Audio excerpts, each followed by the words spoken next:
Okay, so a quick recap. In May of 2019, I had a long overdue colonoscopy. I was basically diagnosed with cancer immediately after the procedure, and my life changed forever by one question: where do you want to go for oncology? So, next in the line of providers was my surgeon, a man that now knows my insides more intimately than anyone else on the planet. But the cancer team most certainly did not stop there, not by a long shot. The next providers I got to meet were my oncologist, Dr. Breakstone, and my radiologist, Dr. Leonard. They were both at my intake appointment, which I thought was sort of weird, but what did I know? Dr. Breakstone, the oncologist, definitely seemed to be the one in charge, and I really, really liked her. She was so confident, yet I felt hurt at the same time, which can be hard to find when you start drilling down into experts. To be honest, I really have no idea what either woman said or even what I said during the visit. I don't even remember if my partner came with me or not.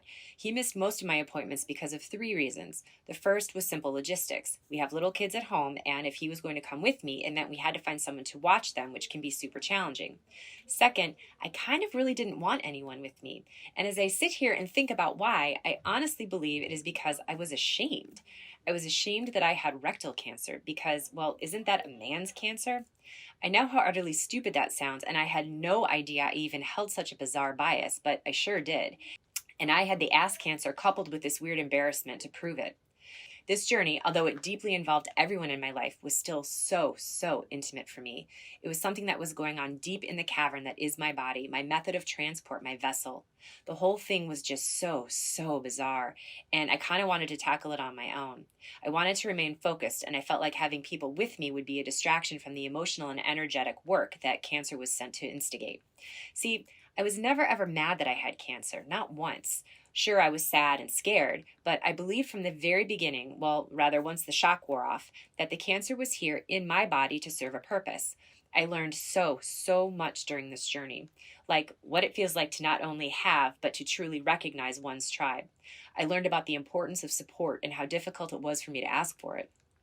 I learned that I needed to slow down, and I learned that I really needed to forgive. I had been holding on to so much bitterness and so much resentment that it had actually manifested itself into a life-threatening growth in the one place in my body that has the power and control over letting go, my rectum. How apropos. But we'll talk about this more later.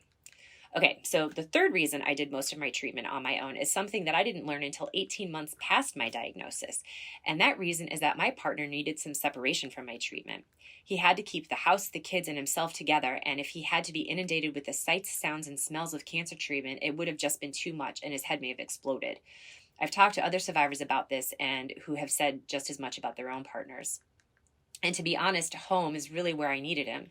When I was in treatment, there were a gazillion support people all around me, so I was never really alone anyway.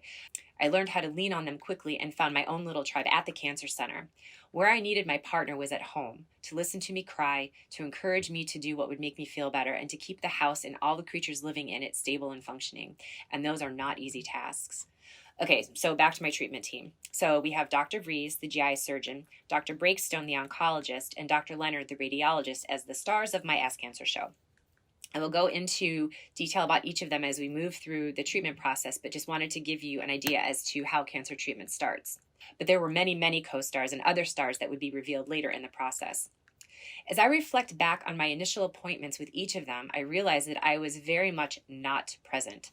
I tried so hard to listen and to pay attention and to be a good patient, but damn, it was hard.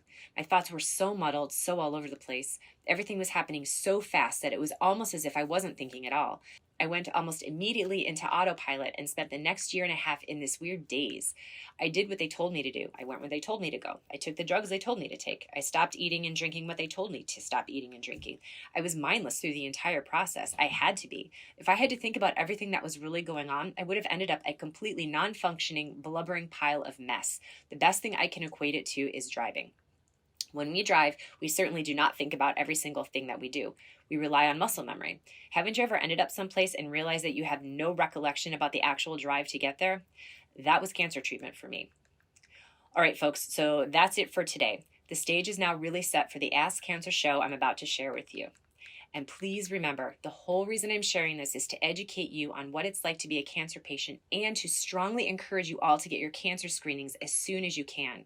Colonoscopies for colorectal cancer, PSA scores for testicular cancer, mammograms for breast cancer, pap smears for cervical cancer, and of course, please have your annual physical, including blood work, because I promise you that early detection is a vastly important predictor in survival, regardless of the type of cancer.